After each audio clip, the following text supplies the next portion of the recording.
Good morning, everybody. Welcome back to Crypto Warehouse. My name is Mike. It is Friday, the 17th of July, I believe, 18th of July.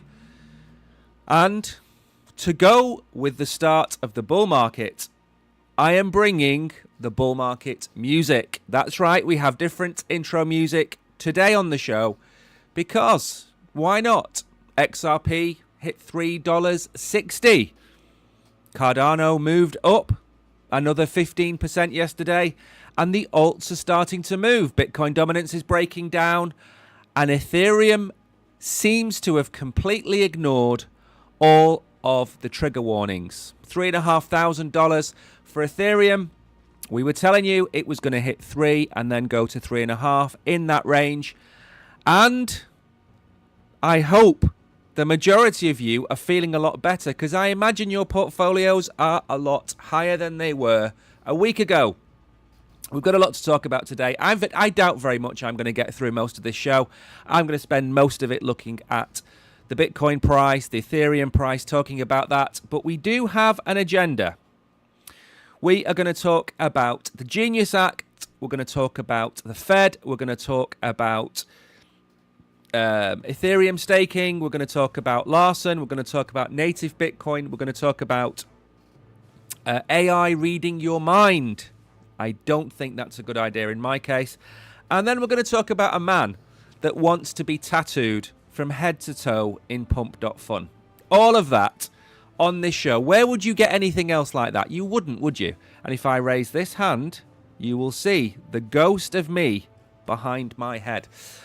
Good morning, Bullish Bull. Good morning, Hidden. Good morning, KB. Good morning, Alpha. There are a few problems. I didn't accidentally.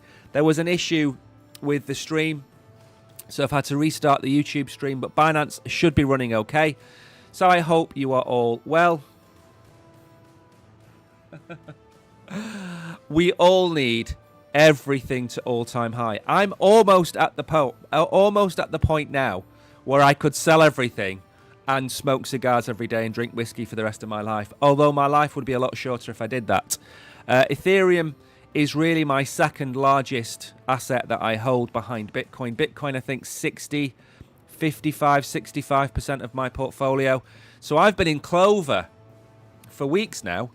But Ethereum was my second largest holding. So to see that go from 1,800, 2 and a bit, 3,500. I mean, that's really buoyed my bags, if you pardon the pun.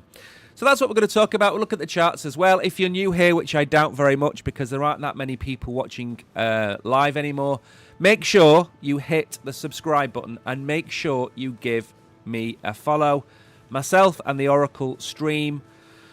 I think we do about 6 streams a week, including the quiz on Wednesday nights. We haven't got the new image up for the new quiz, but what I could probably do is I could probably very quickly bring it up to show you what is coming next week, which is, if I bring this down a little bit, I think it's this one. Look at that. The power at my hands is unsurpassed. I think WolfSwap is next week. I think there isn't a date on it, but I think WolfSwap is next week. We're going to be giving away Moon Token on that stream. That's what everybody voted for. We're also the ones that won on Wednesday, the Maple Finance Night that have won the syrup. We're going to get the syrup today. We will be paying out today, tomorrow, or Sunday, depending on what we can do. Now then, I suppose we should go and have a look at some prices. I'm sure there's some very excited kitties in chat. And who can blame you? These are the times to be bullish. Even I've changed the music to be bullish. You need to be bullish. Bitcoin is down a little bit. Who really cares? 118,700. But look at Ethereum. It's bringing a tear to my eye. If I had emotion, I would be shedding tears right now, but I don't. Ethereum is at $3,600. It's up 20% in the last week. Look at the Bitcoin gain of the last week. It's 0.5%. Ethereum has gained 20%. Look beneath XRP. What did we say? 220, 250, 275. Then we break 3. Where did we go? We went to 360. Market cap all-time highs for XRP. 32% up. A really, really good pump. Again, still sticking to my target, $5 to $7 for the end of this bull run. We are, in the words of Bon Jovi, halfway there. Not long to go, and we'll be at all-time highs for XRP, and then I will probably sell. BNB, almost at $750. Solana, back at 180. Nice to see that. Cardano has gone above the second safe space, which was 80 cents. It's coming in at 85 cents. That's probably going to break $1 at some point.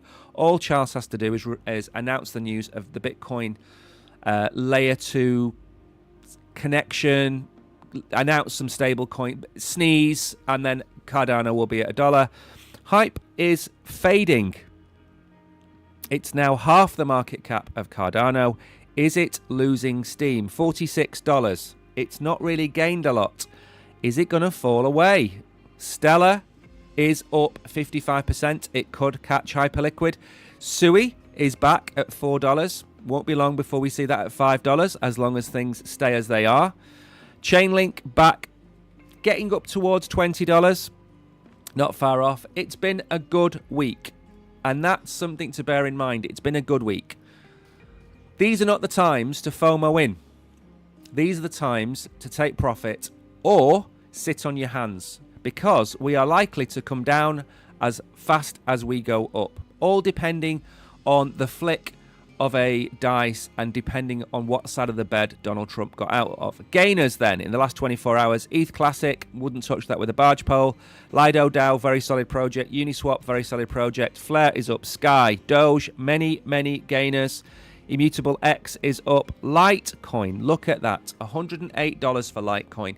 If Tariq was in chat, I am sure Tariq will be the one that is sobbing. I don't have massive price targets for Litecoin. I don't see it going to $300 in this bull run, really. $200 would be a good run for Litecoin. ENS, which I've never seen the point of, that is up 32% in the last week. Lots of gainers, and I imagine we're not going to see too many losers today. Pump.fun is down, and that is pretty much it. Again, wouldn't touch this token. The only thing I would say about Pump.fun is they are buying back their own tokens. Why are they doing that? Why are they buying their own tokens back? Maybe they have a profit share in mind, which I think they've mentioned. Maybe they've got staking in mind. Maybe buying back all of their tokens allows them to passively release all of the gains in the future. Or maybe they're simply trying to prop the price up. Who knows? And that's pretty much it. Bonk, Pudgy, there isn't really a lot of losers. And that is pretty much your daily rundown of prices. Look at that volume. $244 billion in volume. We said all along, daily volume above $100 billion is what we really want to see in the bull run. 244 billion, absolutely incredible. And ETH was 7% dominance. That's that number there. ETH was 7%. Bitcoin was up at, I think, 64%, something like that. So ETH has come a long way, and long may it continue. But again, I am happy. I can't do this stream and not be happy for the majority of altcoin holders. But it doesn't mean that I'm throwing my temperance out of the window. But this opening article that we're going to talk about, and this tweet, this is a bit of a sea change in the world.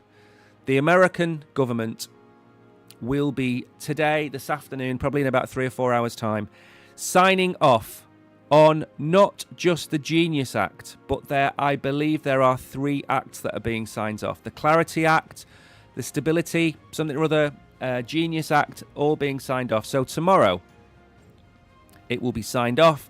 2:30 p.m. EST is, I think, about 9:30 my time. So about 10.5 hours from now, it's going to be signed off. There will be a picture on this stream, probably on Monday, of Donald Trump signing that act. And it is a monumental day. Let's not forget where we were. 3 years ago, Operation Choke Point, they were trying to basically stifle crypto. Maybe at the behest of the banks, maybe at the behest of China, who knows? But that has gone by the by, and now we're going to see this. It's going to be signed by Trump. This is massive, massive bullish news. In fact, it's so bullish that we've got an article to talk about later on in the show. Now, I'm up next. I have no idea what I've said. I did prepare this yesterday before all the fun of last night. Maple Finance, as you know, if you look in the bottom right-hand corner, Maple Finance are one of the sponsors of the stream. They have just broken $3 billion assets under management. Why is that important? Because on April the 16th this year, they broke a billion. On June the 7th, they broke 2 billion. And on July the 17th, they broke 3 billion. 40 days to add $1 billion of assets under management. Up only, or syrup only, as I have called it. And there is a big, nice picture that I designed, and all I did was change the number 2 to the number 3. And guess what? When they hit 4 billion, I will change the number from 3 to 4. There is nothing like reusing your old assets time and time again. It works a treat. Saves on time. So congratulations to Maple Finance. Absolutely incredible performance. Now we just need to wait for the token to catch up. Remember, the token for me is tied to the assets under management. The token is at some points go ahead of Maple's performance and then retrace below Maple's performance. I think 50 cents to 55 cents is probably a fair price right now for the token. So if it goes below that, it's cheap. If it goes to 70 cents, I think it's overly expensive right now. At $10 billion asset under management, 50 cents is going to look like a bargain. Maybe they go to $2 at that time, maybe $1.50, who knows. The White House confirms that President Trump supports de minimis tax exemption for Bitcoin payments. What does that mean? It means that small transactions, what's the definition of a small transaction? I think it's $500. They will be exempt from tax, so you'll be able to go and buy $400 worth of Bitcoin every day. There's more to this than that. I must admit, I do like the press secretaries, both the Democrat and the Republican press secretaries, because they have gumption. So, lots of positive news coming out of America, and that's what we want to see, because that will pump our bags. Good morning from Minnesota. I hope you are well over there, or Minnesota, as I saw somebody once pronounce it. I hope you're well. I hope you're enjoying your gains, as many people are. I did tweet this morning as well. We bought our XRP at 40 cents for our $15,000 portfolio. And officially that has now 9x'd. When are we going to sell? Who knows? Now, this is Bitcoin dominance. And that is the side of the cliff from the Italian job that it has gone over. Now, the bear, bullish bear, doesn't like my red lines. So, in honor of the bear, who I hope is back in his cave, what are we looking at? Well, this is just to basically highlight the kind of fall-offs of Bitcoin dominance. We see smaller ones here, tiny, tiny drop-offs. But then we have to go back a long way to find the last drop-off of Bitcoin dominance. And that happened on the election day, or just after the election day. So not the inauguration in January, but actually when Trump won. And that was the last time Bitcoin dominance broke down. But remember, it broke down from 61 to 55. That was a good 10% move. We're on our way. We have broken down. And I did put a line on here yesterday when I was looking at this for the show, and I was hoping we were going to come down to this line here, which is 62. Now we are beneath that line, we can start to look at this area here and this area here. And maybe we come down to 60, maybe we'll come down to 60.5, something like that. It doesn't really matter. At the end of the day, Bitcoin dominance is breaking down, and that is all we care about.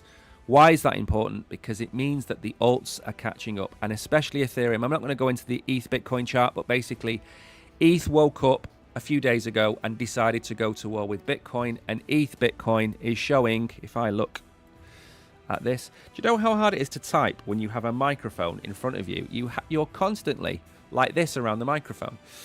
That is, there we go. That is what Ethereum has done against Bitcoin. That bottom there is 1.9. We are now up at almost 3. Now I said, and I was wrong, I said I think this would bottom, I think I said at either 3 or 4, maybe 3. But if we go back and we look, this is the performance of Ethereum against Bitcoin going back to the time when 11 Ethereum would buy you 1 Bitcoin. Now today, if you wanted to buy 1 Bitcoin with Ethereum, you would need 25, 28, 30. Actually, no, you'd need more. You'd need about 32. However, if we went back to 11 ETH for 1 Bitcoin, ETH would be at $10,000, roughly $11,000, whatever it might be, $10,000 or $11,000. So that's, just to put it into context, we can zoom in on this and make this look as bullish as we want. But on the grand scheme of things, we're really not back anywhere, are we? In fact, that was my line. That was the line I said we probably wouldn't cross. And then the Bitcoin ETFs decided that they were going to, again, destroy everything in its path. And then we've just been in a downslope. Have we bottomed? This is it. This is the biggest recovery of Ethereum against Bitcoin in 3 or 4 years. The biggest recovery. And it's gaining. And maybe it carries on. And maybe we break up here. I certainly don't think we're going to go this high.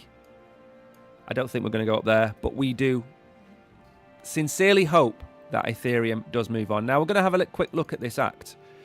And then we're going to try and get through as many of the articles as we can, because I don't want to get stuck talking about Bitcoin or Ethereum or XRP. I want to try and stick to getting through the show. That's what I'm here for, to try and bring you all of the news I can as fast as possible in an hour. We don't try and overrun here. So the House passes the Genius Act establishing federal framework for stable coins. Again, this is a big piece of the American crypto pie. Stable coins will do nothing but consume American debt. They will buy all of the treasuries, the US Tether, US Circle. They're already heavily involved. If they can help promote them, Circle's already IPO'd. I'm sure Tether's going to IPO at some point in the future. So they see stable coins as a massive part of their pie, because at this moment in time, there is only one international Web3 currency, and that is the dollar. There's only one. People can talk about euros or pounds or yen or Canadian dollars or Australian dollars. Those stable coins are tiny. They're absolutely tiny. They're like ants. If America can absolutely dominate the stablecoin market, they will dominate all of the transactions. Visa, MasterCard, they will all use dollars. They'll use Tether, they'll use Circle, maybe they'll use PayPal, maybe they'll use the what's the other one called? USD1, the World Liberty Finance coin. Who knows? But this is massive. This is absolutely massive. And this has passed. So this creates regulatory clarity. And this is the key. This is the takeaway. If you don't have regulations, you are unregulated. If you are unregulated, all levels of insurance go out the window. So once you bring in regulation, what comes next are the regulators. And what comes after that is certified attestations and proving that they have the money. And everything else will follow.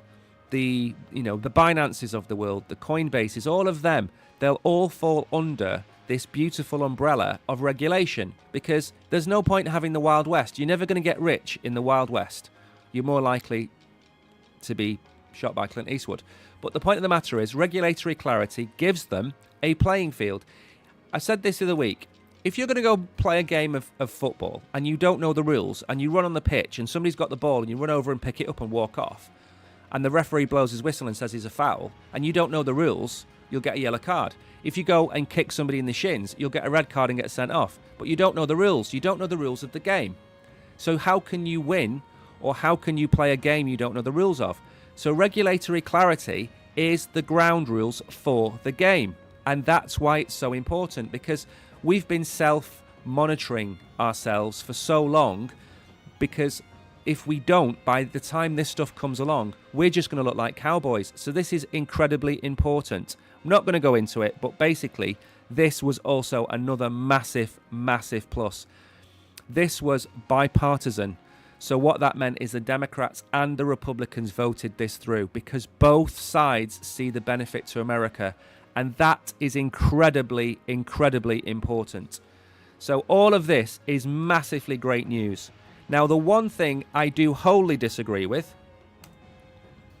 is the fact that Chairman Powell should not be forced out of his position, which is a controversial opinion. I know everybody out there is basically saying that we need to get rid of Powell. If we don't get rid of Powell, we're not going to get rate cuts and this, that, and the other. If we put in a pro-Trump ally ahead of Powell, because I think Powell has to resign next year anyway, next March, next May, something like that. If he doesn't go and he steadies the ship, he's done his job. Everybody, including the other departments in America, are calling for his head. Now, that's not a good thing.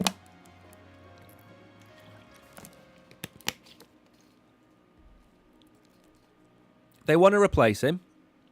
They want to get rid of Powell. And they want to put somebody in that will do their bidding. And that's a really bad thing. I said a few weeks ago, there aren't many people standing up to Donald Trump. Hester Peirce, maybe, in her own way, at the SEC, and Jerome Powell.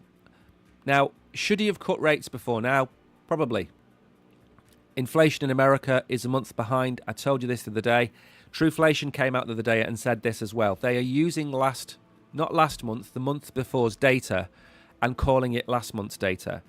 What you're going to see next month is a huge drop in inflation to below 2% if it follows the path of truflation. But truflation this month has also gone up to 2%. So is Powell right? I still don't think he is. I think he should have made a cut. But he's going to be got rid of. Kevin Warsh wants Powell gone. Trump wants him gone. Vance wants him gone. Everybody wants Powell gone. And I think if you want to make an awful lot of money in crypto, then we want Powell to go tomorrow, and we want a 3% rate cut, and we want your bags to be at $500,000 Bitcoin and $20,000 Ethereum, yes. But how good is that for America and the world economy? I don't think it's that good, because inflation will come back. If you allow that amount of money to go back into the economy, inflation is just going to go back up again. And then we're in the same position we were 2 years ago. So he's got to turn it on in the right way. Asking for a 3% cut was never going to happen anyway. But I think if we cut 0.5% or 1% this year, that's what the experts say. And when I mean experts, I mean the clever people. I don't mean the people that want his job. They're trying to get him on a technicality of how he's done up his office. But they're trying to get rid of Powell, and I think he should not be got rid of. I think if he cuts rates next, then I think he'll stay. If he doesn't cut rates, he's absolutely fired. He's absolutely gone. Okay.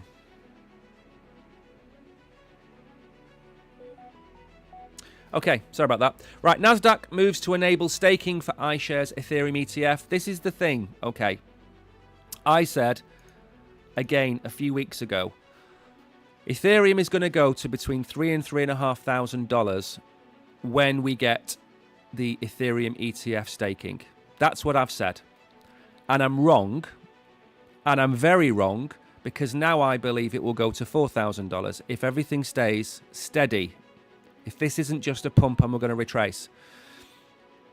This is the next absolutely massive step for ETFs. We've obviously seen the Bitcoin ETF. That was step number 1. Ethereum ETF, that was step number 2.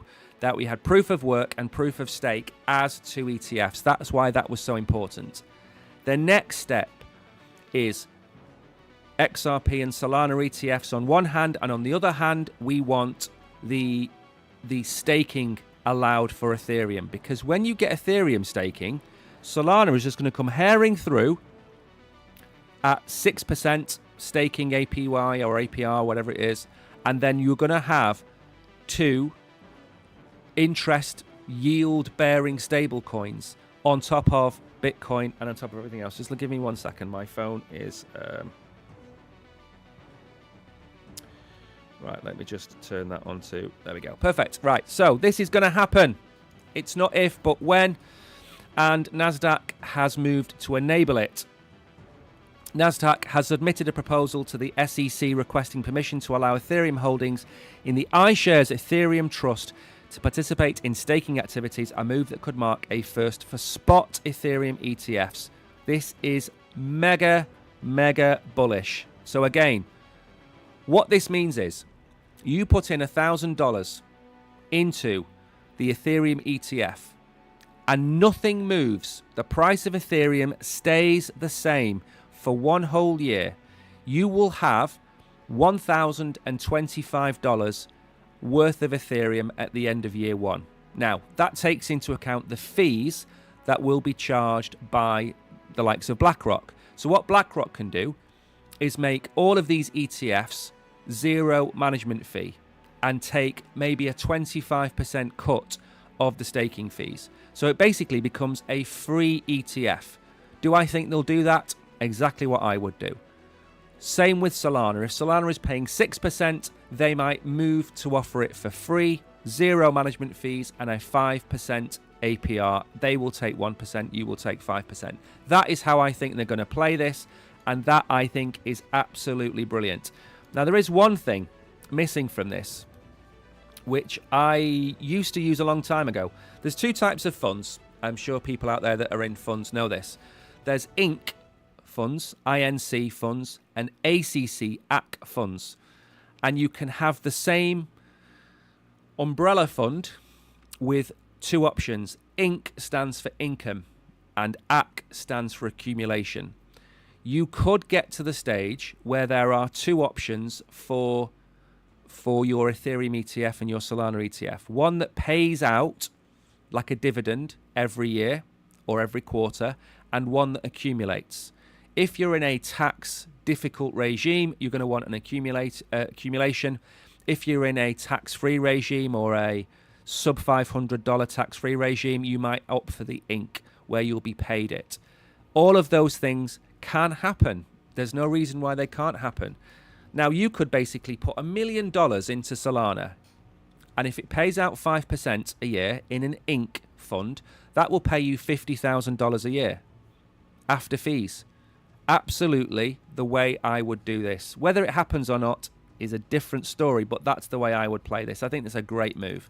And this is kind of linked into this article here because, again, this is something I've been making videos about, I've been tweeting about, I've been talking about this an awful lot because this is the next big thing. And it's not exciting, it's not sexy, it's not Pamela Anderson running along the beach in that little tiny thing that she wore with a surfboard. This is Bitcoin yield. Now, we talked about it with Maple Finance. We talk about CoreDAO. We talked about it on exchanges. Binance already has a partnership. I think they're called Solve Protocol, which I think has something to do with Babylon. If not, then Babylon has got one as well. Now, Lombard has come forward with tools for native Bitcoin access on any chain.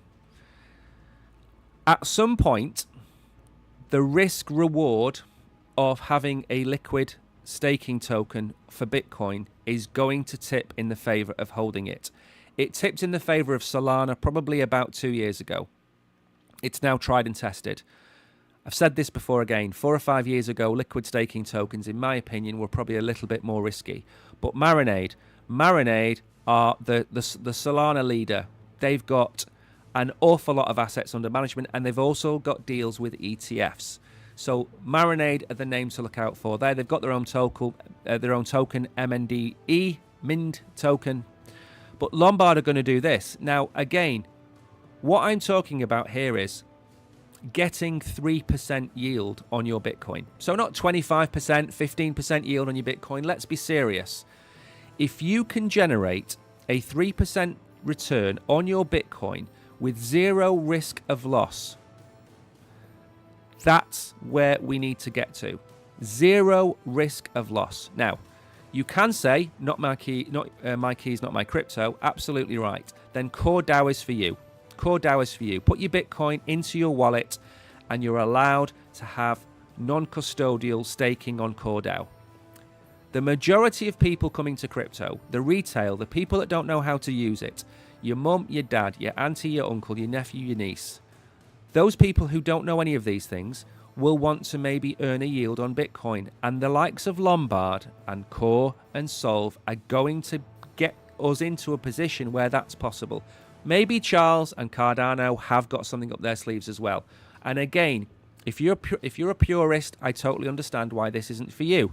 And I have no affiliation with Lombard, none at all. Funny story, I applied to become an ambassador of Lombard Finance, and they wanted MENA and APAC ambassadors, so basically Africa and Asia. So I didn't get in, but I would love to represent this company because I love their products. And at the end of the day, their roadmap is going to lay out how this is going to work. In less than 3 months, their own token now has 1 billion in TVL, 2 billion in new liquidity, and again, they are on the likes of Aave, which you've all heard of, Pendle, we've made videos about, Morpho, which is another one. And again, I don't want to divert you down that path if you're new to crypto, because they're difficult products to understand. Pendle is not too easy to understand if you're not in crypto. But having this through Binance, for example, where Binance has issued recently something called soft staking. Doesn't pay a lot, 0.5% here or there. There's no reason why you can't have soft staking on your Bitcoin where it pays 0.5% or 1% or 2%. At some point, somebody's going to want to unlock and monetize the Bitcoin value. And it's going to happen. Find me another asset in the world that's worth more than $3 trillion that you can't make money off. And I'll wait. Because you can make money off everything. So what makes the Bitcoin maxis such special little snowflakes? Nothing, okay? So they need to go and sit in the corner and keep their Bitcoin in their private wallets while the men in suits find a way to monetize Bitcoin. That's what's important. I'm not necessarily overly happy with this, but this is what's going to happen. And if I can earn 3% with zero risk, apart from maybe exchange fail risk, then I'm going to look at it. So they're going to bring this out. This is their phase, which is the liquidity phase, the capital phase, and the economy phase. Now, again, I've mentioned this 100 times before as well. This is exactly what Michael Saylor is trying to do with Bitcoin.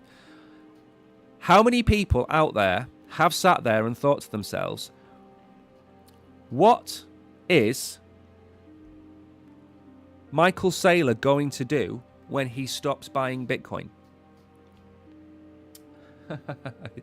Is that the top? Simon Kelly keeps coming in chat and asking me when the top is. I don't think so.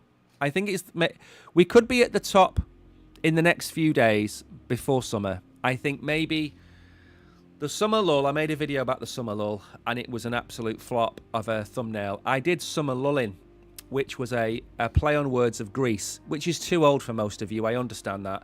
And it had a picture of the two characters from Grease, and it was summer lulling. Anyway, it doesn't really matter. It fell flat on its backside. But the point of the matter is, we always have a summer lull. It's always now, August, beginning of September. Then we have the October pump. So we're at the, 18th of July, and we're still going. I have said we can continue to go. But Michael Saylor's playbook is on your screen right now. Build up Bitcoin. Build up a huge reserve of Bitcoin. Then create what he calls the Bitcoin Hotel. That will allow you and every institution in the world that holds Bitcoin to deposit into that hotel. And people can rent rooms in that hotel. And that rental is a yield which will be paid to you and institutions. Now, who is going to rent the rooms? Potentially the people that want to tap in to the collateral that they've got in Bitcoin. What are all these companies buying Bitcoin for their books? Do you think everybody's just decided one day, I'm going to buy Bitcoin? No, it's an inflation hedge. It's not tied to a currency like the dollar. It's not tied to global conflict. It's not tied to global trade. It is uncensorable. It is decentralized. It has a finite supply. All of those things make Bitcoin different to the dollar, to the euro, to the pound. So they're going to want to put their money into Bitcoin. Now, let's say they have $100 million worth of Bitcoin in their treasury, but they need to expand their business, buy a new office. What can they do? They can leverage the Bitcoin in their treasury and take a loan out against it. And that loan they will then spend on, expanding their business. But that loan will carry interest, which will then go back into the Bitcoin hotel, which Michael Saylor has got. Lombard are doing a similar thing. They're trying to put Bitcoin into every possible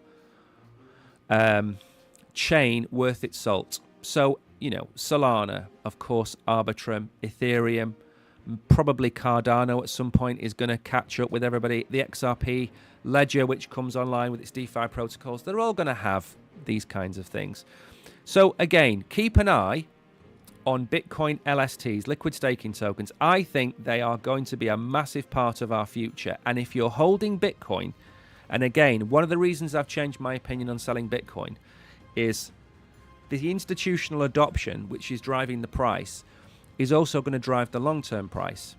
There are, of course, many black swans that can happen to us in the future. I'm sure if MicroStrategy goes bust tomorrow and hundreds of thousands of Bitcoin get released into the market, it's going to dent the price, but it's not going to finish Bitcoin off. So if you've got an asset that's worth hundreds of thousands of dollars paying you 3%, and you own just one Bitcoin, and it's worth $500,000, and it's paying you 3%, that's over $1,000 a month in fiat, should you choose to withdraw it. That's how you should be thinking with your Bitcoin. Maybe Ethereum is going to get to that point as well, because the Ethereum treasuries, they're also growing in size. Maybe there's a Solana treasury in the future, but the tokenomics of Ethereum and Solana, they're not the same as Bitcoin. That's the difference. Now then, how long do we have left? Because I feel Tariq is in the room. 108 American dollars per Litecoin, Tariq. That is all I am going to say to you. 108 American dollars. Right then, we've got 22 minutes, and I appear to have skipped an article which is about XRP, and we can't not talk about XRP. Not when we're at $3.50. It would be rude of me. Now, apparently, this is a very handsome man. Okay? So, gentlemen, look on. This is what a handsome man looks like, according to the ladies.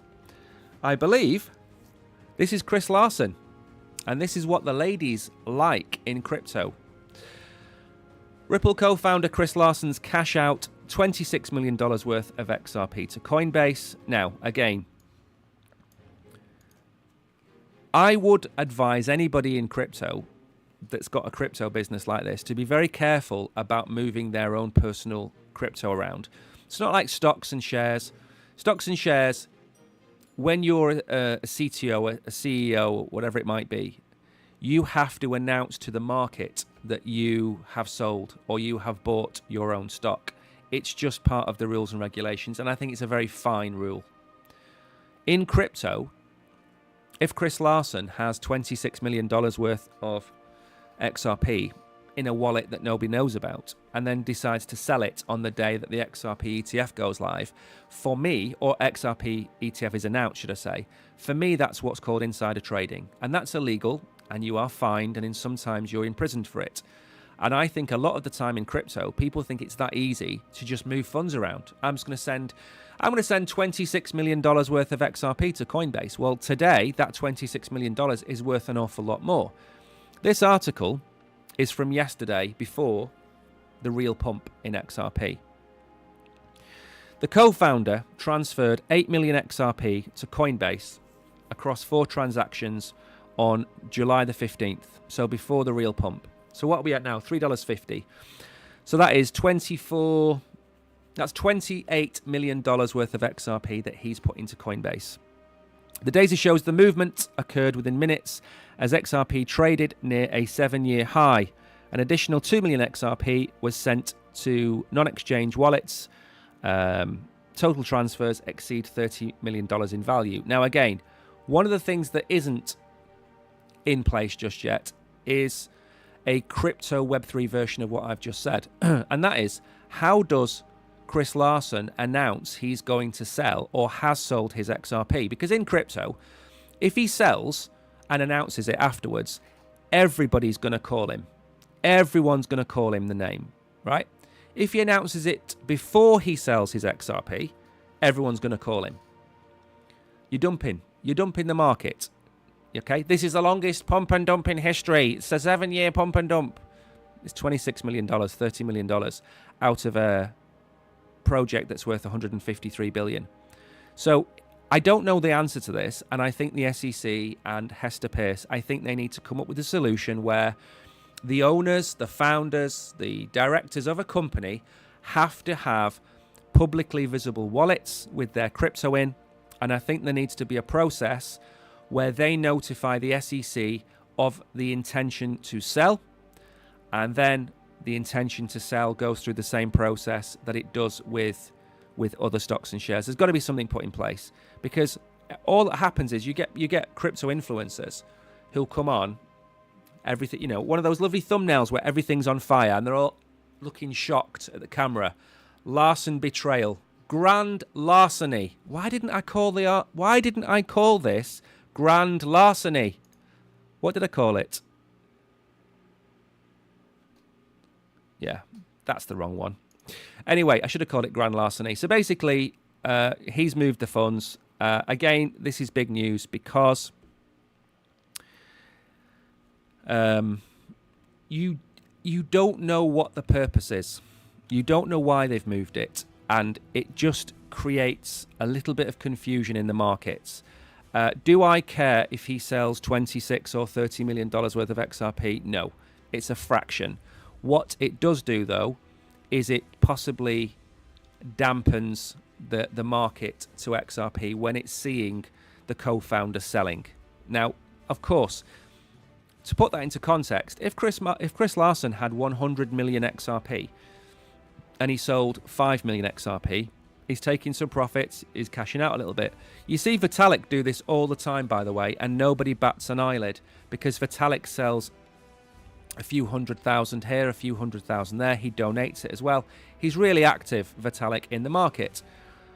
When this happens, because it's so infrequent, it just causes a little bit of a ripple, if you pardon the really nice pun that I put on the end of that there.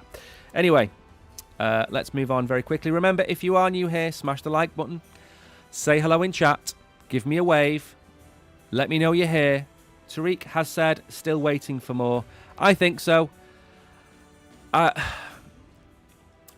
Depending who you listen to in the crypto space,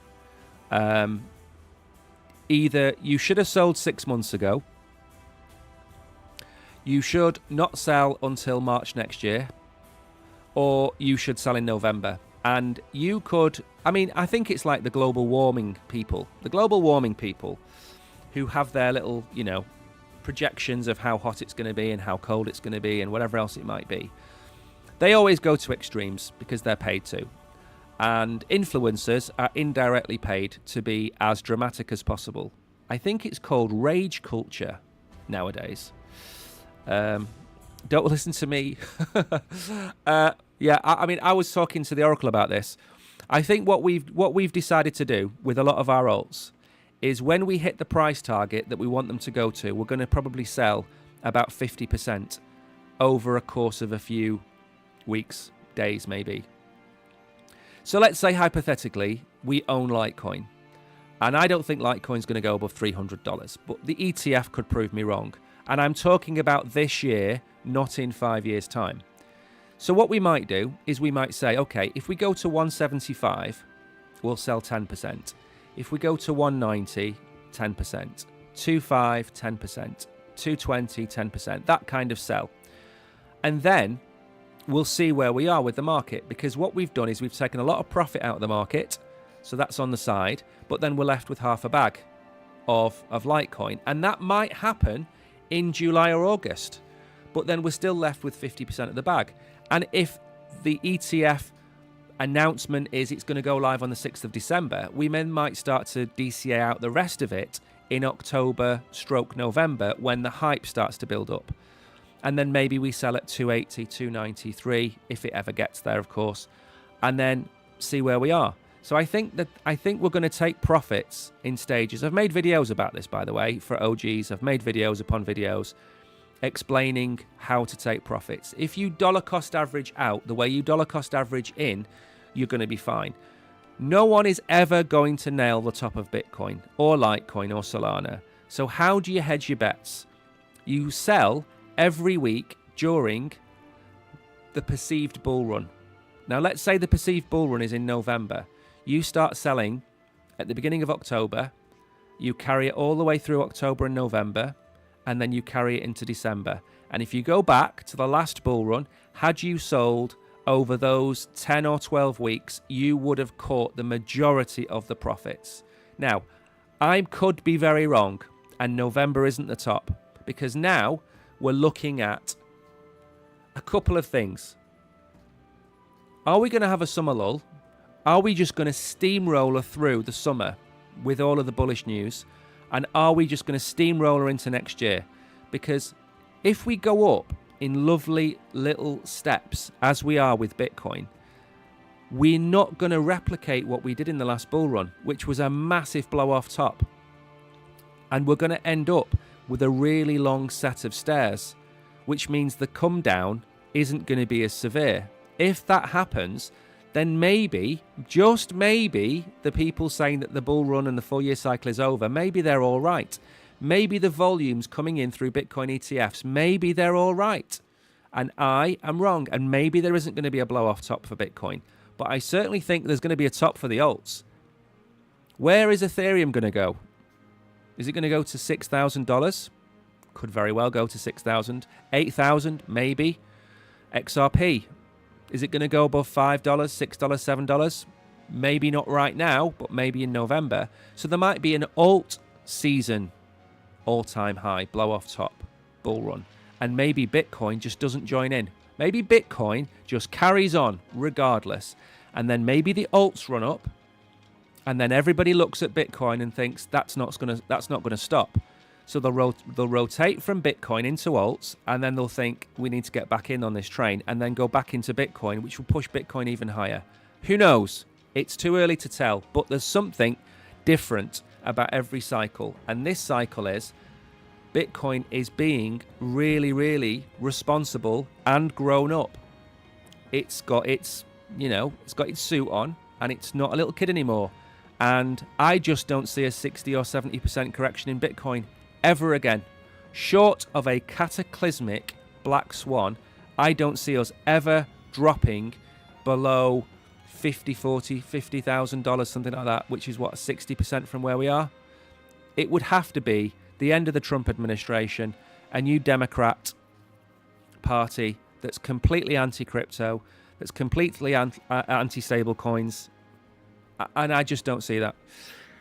AI companies want to read your chatbot's thoughts, and that might include yours. A new paper from 40-plus AI safety researchers proposes monitoring the thoughts of AI models before they act.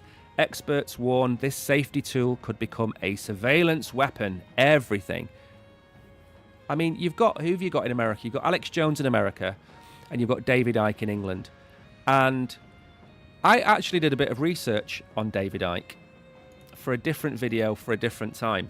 I'm going to digress a little bit because we're nearly at the end of the stream, I think. David Icke, in the 70s, invented lizard men. You've heard of lizard men. Humans walking around that work for the White House are lizard men. And you've heard of these lizard people. Well, David Icke invented them. He invented the lizard man, or the people that wear human masks that are lizards. He invented that term. And he's lived off it for 40 years. He invented it, got it into mainstream, put it in books, did talks about it, got it into the public psyche, and now you hear everybody talking about lizard people. He made it up. It's like people saying that Joe Biden's Jim Carrey. It's just crazy. Right then. So let's just do this little bit at the beginning. We're not going to read it all. 40 AI researchers propose monitoring chatbots' internal chain of thought to catch harmful intent before it becomes action. Privacy experts warn that monitoring these AI thought processes could expose sensitive user data and create new risks of surveillance or misuse. Researchers and critics agree that strict safeguards and transparency are needed to prevent this safety tool from becoming a privacy threat. 40 of the experts, again, we don't need to talk about that. I think the problem with AI is that it doesn't really work like we think it would work. It doesn't really operate how we expected it to operate. So man is a complete loony. Do you know what? When I was doing my research on him, I watched one of his YouTube videos. I think it was about 3 hours long. And David Icke was playing, some place in London. Toxteth? No, not Toxteth. That's in Liverpool. The place in London. It's got a theatre that they closed down a few years ago because people unalived themselves in the queue. I can't remember the name, but anyway. So he played to this audience of about 500 people, and for the first 2 hours, it was a history lesson about the elites, the Rothschilds, the royal families, and all this kind of stuff. And it was absolutely bang on. Everything he said was absolutely spot on because it was a history lesson. It was based on facts. And then he just brought up a picture of the Queen Mum and a picture of a lizard. And I'm like, you had me up until that slide, because everything else you said is common knowledge. And I think a lot of people spend 2 hours watching him, and then he brings out this thing, and everyone just agrees with it because they've agreed with everything else. In marketing, it's called the corridor of commitment. That's what we call it in marketing. And it's where we get you to say, milk, what do cows drink? And then everybody will say milk. And the answer is water, because you've been conditioned to say milk. And it's just a common tool. People like Darren Brown use a lot of trickery and symbolism to get you to think of a certain number or a certain name or whatever it might be. And I think David Icke did the same. But you had to be there in that room for it to happen. Anyway, gone off on a tangent. Other interesting fact, clothes shops in the UK have concave mirrors to make you look thinner. That's point number one. And point number two, they pump air into the changing rooms that smell like fields or strawberries or something that emits a positive emotion in your mind. And then they change the lighting so you look different, it smells different, and everything is completely different. And I think the UK government actually started to outlaw it because it's basically hypnotizing you into buying clothes. And there's a fine line between smelling a field and being made to think that this is the dress for you. And that's why you hear so many ladies, when they get the dress home, say this looked a lot better in the shop. Of course it did. That's the point of the shop. Man attempts to tattoo world record by inking pump.fun on himself 700 times. In my life, I never thought I would sit here and read out a headline about a man wanting to tattoo himself 700 times with pump.fun. Australian man Zachary Gallen live streams attempt to tattoo. It's even worse. 700 times to break the Guinness World Record.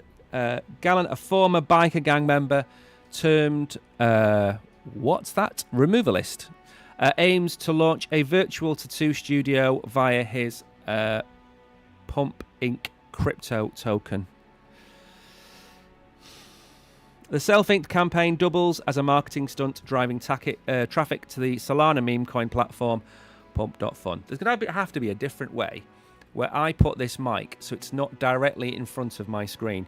So this 27-year-old is going to tattoo himself 700 times with Pump.fun, which is basically a pump and dump website on Solana that nobody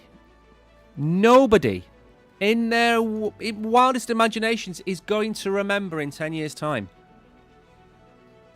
It's like, I don't know who it was. There was a rapper, and didn't he tattoo Solana on his forehead? Or something like that. I mean, you know, Vinnie Jones tattooed his championship medals on his shins. And I got that. He won the League One or Championship with Leeds. He won the Premier League or something with Leeds. He won the FA Cup with Wimbledon. I get all of that. You know, those are things that are steeped in history and tradition. But Pump.fun is steeped in scams. And it's not steeped in anything other than the smell of its own urine. And again, doing long-term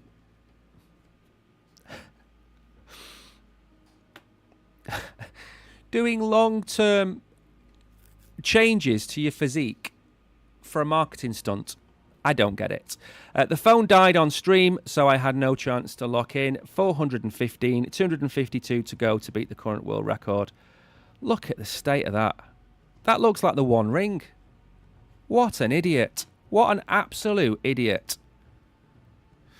Tattoo removalist searches for record in full-time streaming. Again, I don't even know. I'm not even going to talk anymore about that. It's absolute twaddle. Right, let's go back up here for a minute. We're going to talk to you about next week. And maybe I will give you what I think is going to happen. So, I said 2 weeks ago, maybe even a week ago, I can't remember. Everything blurs into one these days. If Bitcoin moves up and then doesn't move, that will give the alts time to run. And they've done it a few times. Hasn't really seen much of an alt season from it, apart from the 2 or 3 occasions we saw in December, January time, and of course now. And what happens is Bitcoin is like the big dog that's being taken on a walk by the owner. And the big dog goes off into the lead and then gets a bit tired and it sits down on the floor, and all the other little dogs run up and nearly catch up to Bitcoin. And then Bitcoin has a break and then it goes on its merry little way. Now, I can't predict the future, but I do think that everything runs out of steam. I think the move by Ethereum has been nothing short of meteoric. We were talking about hitting $3,000 a week ago. We're at $3,600. That's a 20% move for the second largest crypto in the world. The third largest crypto in the world has just broken 2 all-time highs in terms of market cap, and that's XRP. They're really big moves. What I would want to see is a cool-off where the alts try and hold some of these gains, and then Bitcoin goes on again. Maybe we have a run at 125 or 130,000. And that's how I'd like it to stay. I'd like Ethereum to hold 3,000. I'd like XRP to hold $3. I'd like Cardano to hold 80 cents. We can't just go up 500%. It doesn't work that way. And what we don't want is to burn ourselves out. We're in a marathon. There's no point in putting in a 10-second 100 meters at the start of a marathon, or even halfway through or 3/4 of the way through a marathon. You've got to save your gas for the end. So I want to see the alts hold some of these gains. Otherwise, it's pointless. All that's going to happen is Ethereum goes back to $2,400, $2,600, and all of that money goes back into Bitcoin. So Bitcoin then shoots up to 130, and the alts are still suffering. So I want to see us hold these gains. Just hold the line. Bitcoin can then maybe move a little bit, but I still think we're going to get a lull. And I know The Oracle thinks there's going to be a lull. I think he said 114,000. Again, that's a perfectly good number to come to. 114,000 from where we are now is a $4,000 move. We have to stop thinking that $1,000, $3,000, $4,000 moves are big. They're not. Bitcoin is $120,000. When Bitcoin was $20,000, $30,000, $40,000, the mindset of a $3,000 or $4,000 move was 10%. A $1,000 move today is not even 1%. So we all have to train ourselves to understand that $1,000 is not a lot of money for Bitcoin to move. It might go to 118,000 and you'll see a headline, Bitcoin falls $2,000 in a minute. It's not a lot. Bitcoin will move up 5%, down 6%, up 4%, down 7%. It's just how it goes. So just bear that in mind, that we need to train ourselves out of the physical price of the Bitcoin move and into the percentage. And that, I think, is the biggest thing, because otherwise you're going to end up like me. You would not believe that I'm 23 years of age, but I've had 3 cycles and I look 90. So let that be a lesson to you all. Right, I'm going to go because it's 12:01 and I wanted to do the stream in the hour today. I've got people coming today to do some stuff, which luckily they're now doing at 1 o'clock, not 12 o'clock. That's good. So I will see you all. I'm back on Monday. Wolf Swap is on Wednesday. So I'm going to stream Monday, Tuesday, Wednesday night, and Friday next week. That's me 4. The Oracle, I think, is going to do maybe Monday, Wednesday, and Friday next week as well. So he'll be doing them. Thank you, Tariq, KB. Thank you to Kishan, Simon, Manjeet is here again, Bullish Bull, Alpha, Hidden. Thank you all for coming. I will see you all on Monday. Expect to see lots and lots of videos over the weekend, though, because I do have a massive backlog. Until then, have a great weekend. Bye-bye.